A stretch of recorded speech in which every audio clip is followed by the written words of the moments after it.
They listed my home for sale without my consent, without informing me, and without any ownership rights. While I'm working at a construction site, my neighbor Dolores sends me a photo that sends a chill through my veins. Strangers in sharp suits are measuring the deck of my grandfather's cabin. As a real estate agent in high, and stilettos gestures toward my property, already calculating her profit. The bitter stench of spilled coffee overwhelms my truck's cab as my trembling hands grip the phone, staring at these predators circling my family's haven. I can almost taste the sharp fury in my mouth as a smug voicemail from HOA President Veronica Ashworth plays. Just considering options to enhance the neighborhood, Garrett. You get it, right? No, Veronica. I don't grasp how you think you can sell what doesn't belong to you. But I do know one thing: how to push back. What would you do if strangers were inspecting your home like it was already theirs? Where are you watching this from? Tell me this kind of HOA madness isn't unique to my town. Let me rewind and explain how this all started. I'm Garrett, and that cabin they're trying to take has been in my family for 43 years. My grandfather Fletcher purchased those 2 acres in 1981 with his Korean War disability payment. He returned from the war with shrapnel in his leg and relentless nightmares, but that lakeside retreat brought him solace. He constructed every part of that cabin himself, sawing each plank, hammering every nail, and installing plumbing that outlasts most modern homes. This is our eternal home, Garrett. He'd say each summer as we stained the deck together, the sticky scent of pine sap clinging to our hands for days. No one can steal what you've built with your own effort. Fletcher passed away 3 years ago, leaving me the cabin and every memory etched into its timbers. It's where my 16-year-old daughter Mackenzie finds refuge when her mom and I clash, which is often since our divorce. It's my sanctuary every weekend, a place to rediscover silence after 60-hour weeks of jackhammers and shouting foremen. That land predates the HOA by 3 decades, with Grandpa's deed proving ownership long before these suburban overlords demanded uniform mailboxes. Then came Veronica Ashworth, HOA president and relentless troublemaker. She arrived from California 2 years ago, driving a white BMW she polishes twice weekly, convinced our charming community needs an overhaul. In her mind, that means pushing out anyone who doesn't own a luxury vehicle. Veronica's perfectly manicured nails point out infractions, and she uses legalese to bully those without law degrees. I've seen her measure neighbors' lawns with a literal 12-inch ruler, like we're all back in elementary school. Her first attack on me came 6 months ago. A citation claiming my grandfather's workshop was an unacceptable rustic structure. Apparently, handcrafted quality doesn't fit her vision of perfection. She demanded $15,000 in architectural compliance fees or a complete rebuild to match her suburban utopia. When I responded with words my grandfather would have approved, she upped the ante with today's real estate spectacle. The realtor touring my land. Veronica's college sorority sister from USC. Their marketing materials called my family's haven a prime redevelopment site, with demolition potential, for modern lakefront amenities. These scavengers were planning to tear down my grandfather's workshop for a yoga studio. Here's what makes my fists tighten: they have no legal grounds. This is pure bullying to pressure me into selling cheap so Veronica can flip it to developers for a fortune. But it's not just about money. That cabin holds my last tangible link to my grandfather's legacy. It's where Mackenzie feels secure when life gets overwhelming. It's my escape from job sites where everything's rushed and nothing's built to endure. The coarse grain of those hand-carved porch railings tells the story of a man who did things right. The evening calls of loons across the lake. That's the peace Fletcher fought a war to preserve. The aroma of coffee brewing in his old percolator still fills the kitchen every Saturday morning. Now Veronica wants to erase it all for what? Property values. Neighborhood conformity. Other neighbors are watching, wondering if they're next on her list. Old Mrs. Patterson got fined for her overly vibrant rose garden. The Hendricks family faces daily penalties for parking their work truck in their own driveway. The community is tense, waiting to see if regular people can still live in their long-time homes, or if wealth and legal threats always win. Well, Veronica picked the wrong family to tangle with. My grandfather didn't survive frozen trenches in Korea for some HOA dictator to steal his legacy. It's time to show her what Fletcher's grandson learned about standing up.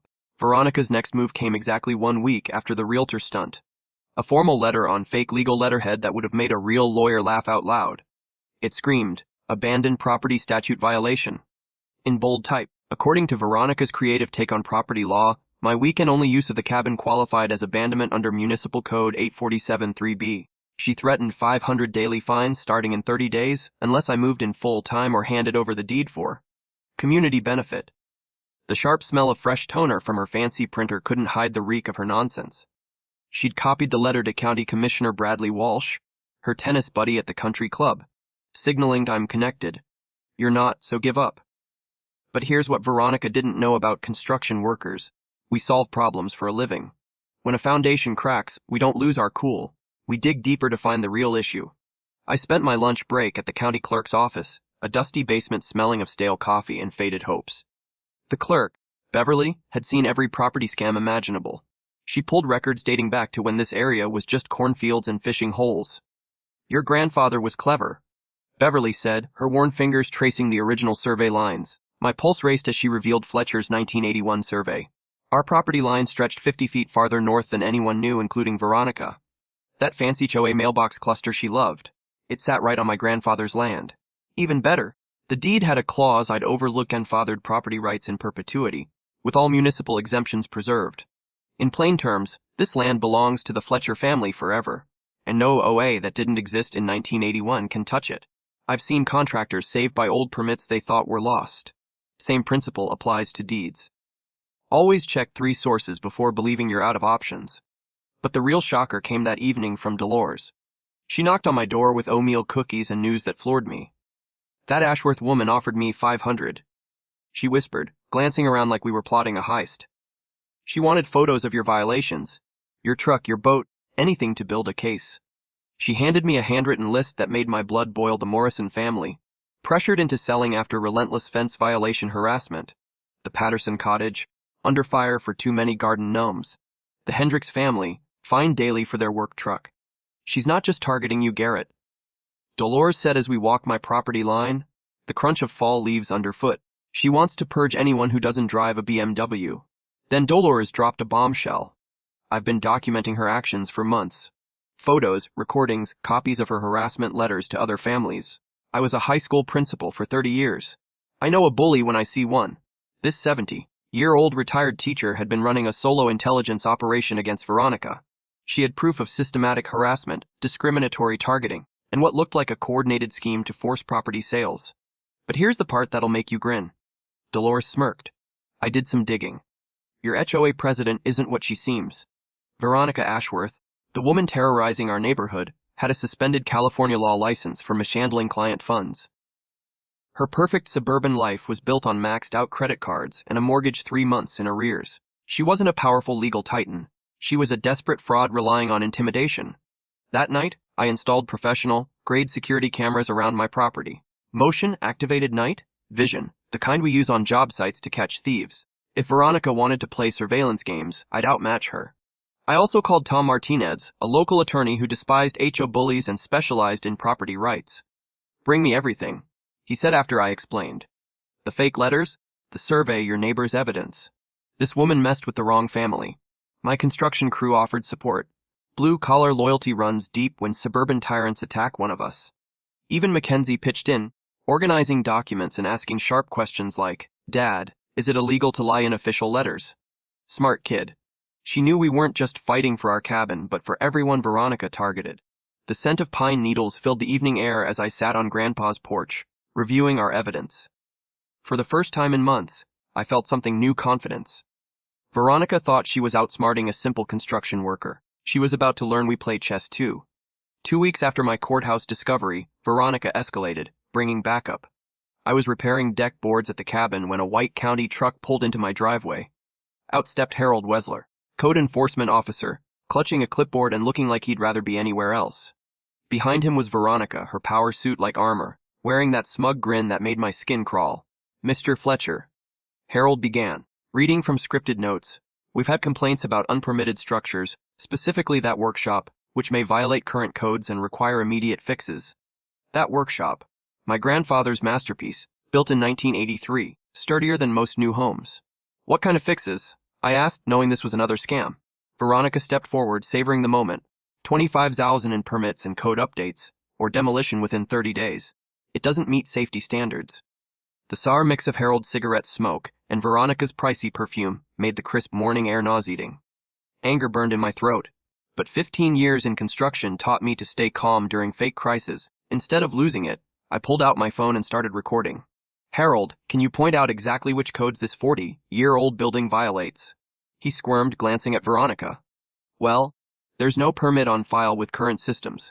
Because the county lost records in the 2019 computer switch, I countered. But I bet the original contractor has copies. Veronica's smirk wavered. She hadn't expected me to do my homework. That afternoon, I called every contractor from the early 80s. The third call struck gold. Jimmy Kowalski, 74 and retired but sharp as ever, laughed. Fletcher's Cabin. Hell yeah, I remember that job. Your granddad was a stickler, made me redo the foundation twice over a half-inch error. That workshop could survive a tornado. Jimmy had his 1983 files, the original permit, inspection reports, and final approval signatures. Everything Veronica claimed didn't exist, stored in his basement.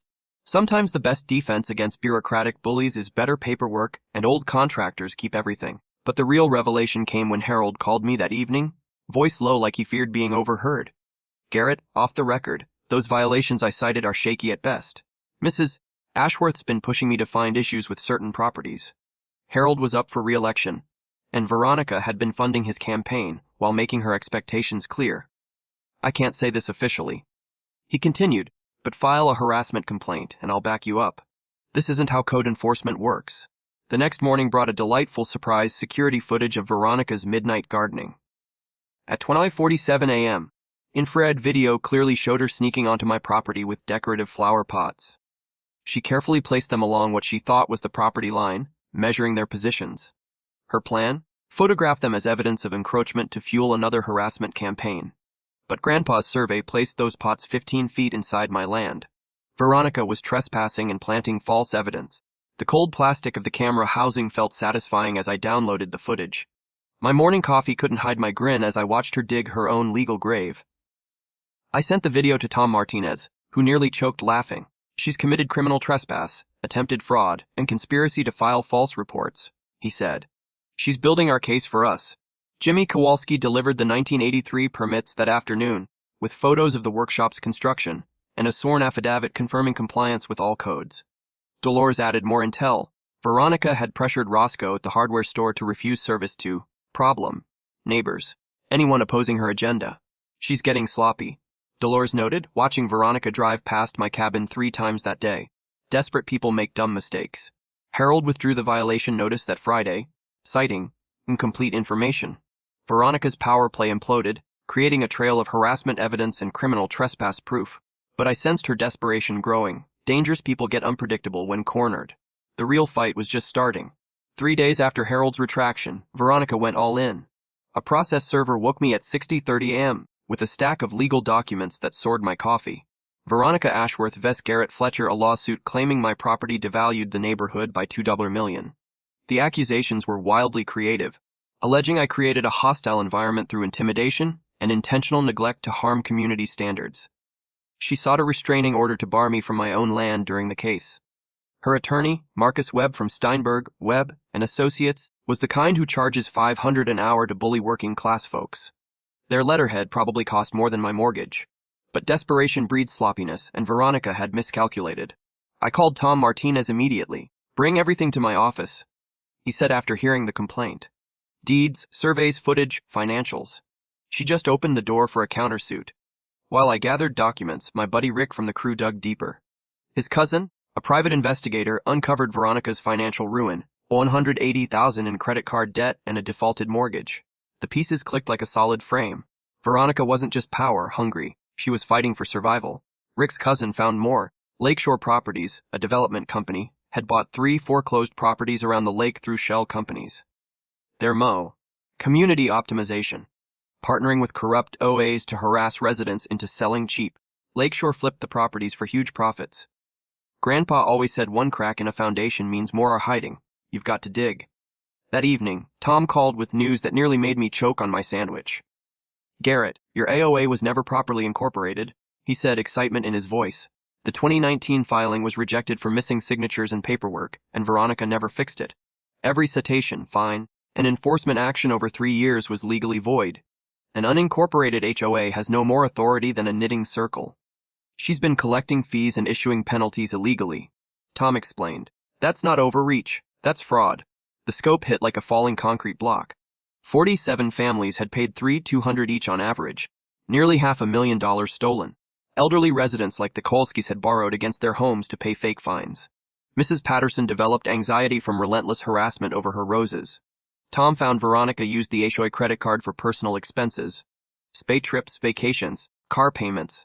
All funded by neighbors who thought they were paying legitimate fees. This is criminal, Tom said. Wire fraud, racketeering, embezzlement. The smooth wood of Grandpa's kitchen table grounded me as Veronica's crimes came into focus. She hadn't just targeted my family, she'd robbed the entire community. That night, sitting on the cabin porch, the loon's calls mingling with the scent of wood smoke and fallen leaves, I thought of Grandpa's words, bullies rely on good people staying silent. Veronica thought she was battling one stubborn worker over lakefront land. She was facing a community about to learn they'd been fleeced. The real war was coming. The breakthrough hit on a Tuesday when Tom called, his voice electric with discovery. "Garrett, sit down," he said. "Our paralegal dug into the OA's financials, and it's explosive.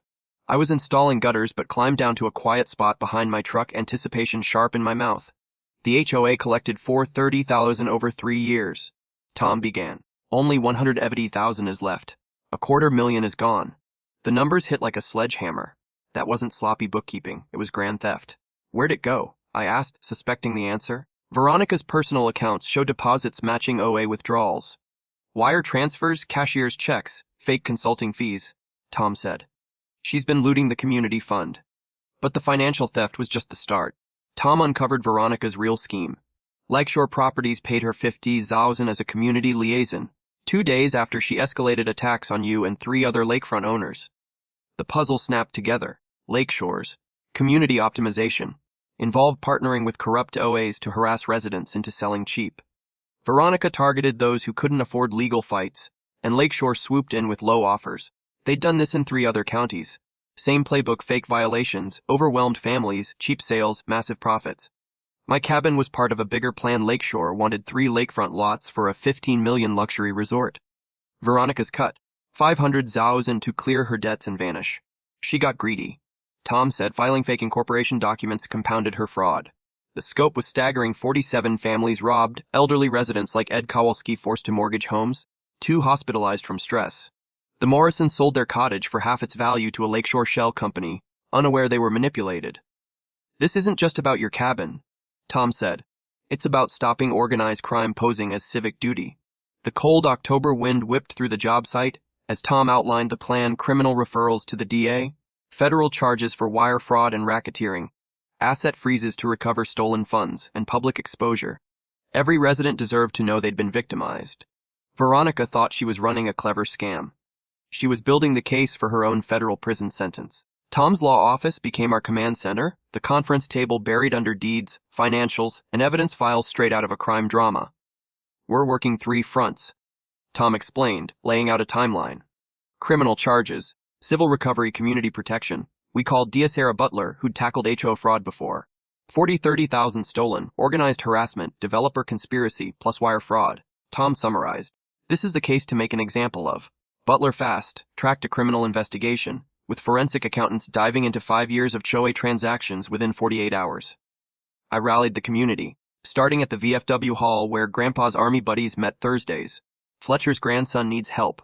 Roy Patterson, Grandpa's Korean War comrade, announced.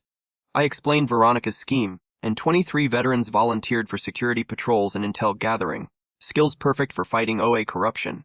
Dolores became our community organizer, her principal experience shining. I've documented Veronica's harassment for months, she said, revealing a filing cabinet of photos, recordings, and letters organized by date and victim. 47 families targeted, averaging $3,200 in illegal fees, some elderly paying over $10,000. Rick's cousin, Tony Martinez, brought tech expertise, surveillance gear, financial tracking, and law enforcement contacts. Veronica got lazy with digital security, Tony said. Every transaction leaves a permanent trail. Our strategy had 3 pillars: legal action, media exposure, community mobilization. Tom filed motions to freeze HOA assets, preserving remaining funds for recovery. We drew inspiration from a contractor who beat City Hall corruption with documentation and public pressure.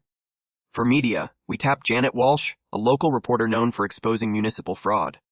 This is the story our readers need, she said. HOA fraud is rampant, and your case could help others. We planned a media blitz: newspaper, TV, social media, all time to prevent Veronica from intimidating witnesses or destroying evidence. Most crucially, we focused on community healing. 47 families felt isolated and powerless. Mackenzie's idea, a veterans' memorial garden on the disputed property line, shifted the narrative from conflict to unity. Grandpa would love this, she said, sketching native plants and memorial stones. The best way to beat bullies is to build something better. The garden gave us grounds for community meetings and media coverage while honoring veterans. By Friday, our coalition included 23 veterans, 47 families, 3 attorneys, 2 Ps, the DA's office, and a determined 16-year-old with drafting skills. Veronica thought she was facing one worker. She was about to meet a community armed with evidence and justice. Veronica's panic peaked when she realized her scam was collapsing. Monday, she sent an emergency notice claiming the HOA was dissolving for administrative restructuring. Code for grabbing the remaining funds and running. Tom's court order froze all accounts by noon, killing her escape plan. She pivoted to character assassination. Tuesday evening, my neighbor Carl handed me a flyer that spiked my blood pressure. Plastered on every windshield in the grocery store lot, it screamed, "Dangerous neighbor alert," with a grainy photo of my cabin, claiming I was a violent, unstable criminal. Lies included a fake assault record, suspicious chemicals, Zella wood stain and oil, and terroristic threats against the OA for demanding legal compliance. But her smear campaign backfired when she tried bribing witnesses. Wednesday, Dolores whispered. She offered me $3,000 to sign a statement claiming you harassed elderly residents. Recorded on Dolores's phone, Veronica's voice offered cash for lies. She tried the same with 5 others. Dolores added, "She's offering $15,000 she doesn't have for fake testimony." Security cameras caught Veronica's unraveling. She drove past my cabin 17 times Thursday, snapping photos or staring.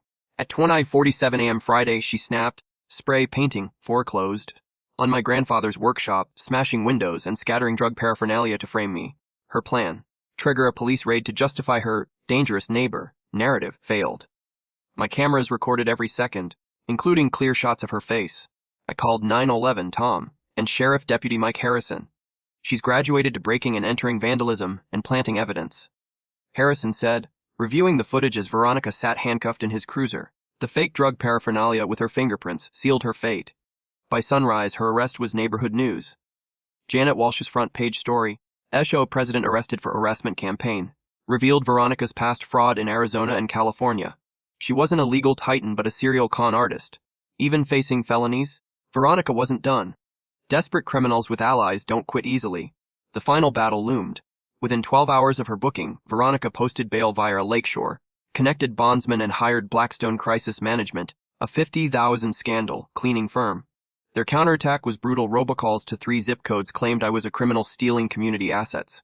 Fake social media posts spread doctored images of my cabin as a meth lab. My business's Yelp page was flooded with fake reviews alleging theft and shoddy work. But they crossed a line targeting Mackenzie. Tuesday, she came home crying with a letter from her principal about concerning reports of my instability and neglect.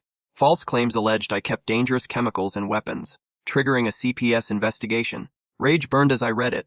Targeting me was one thing, but my daughter. Our community went into overdrive.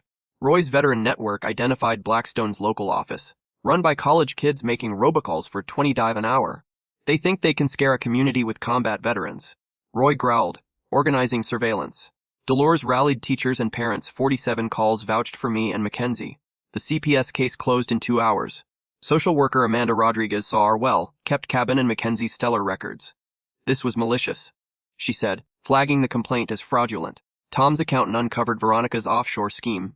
$380,000 in a Caribbean shell company, moved in small transfers to dodge federal reporting.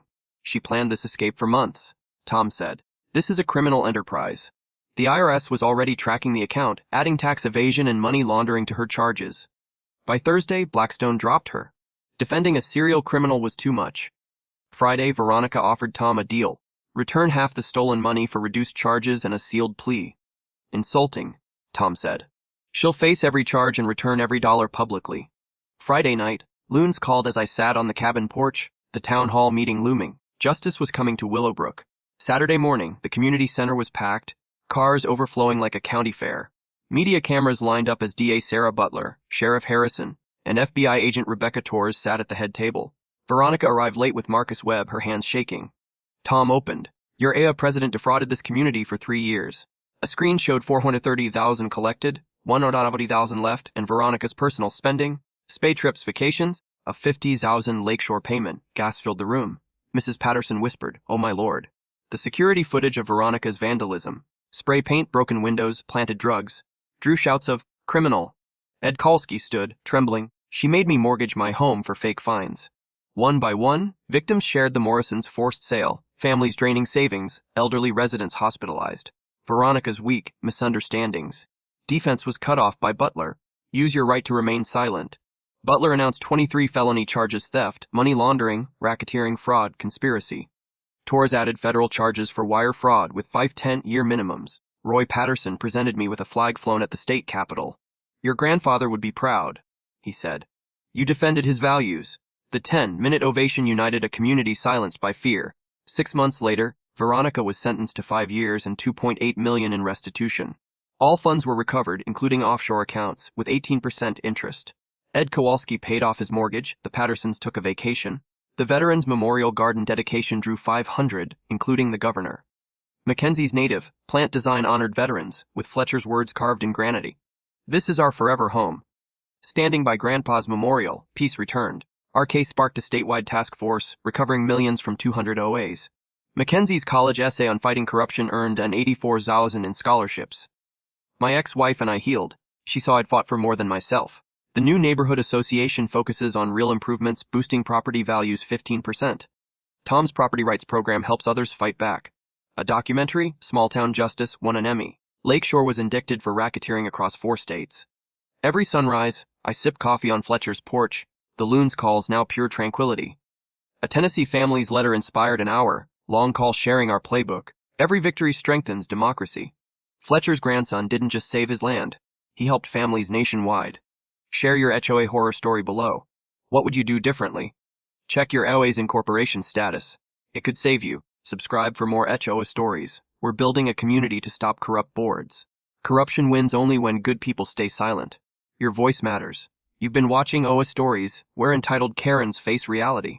Like, comment, and subscribe for more weekly chaos.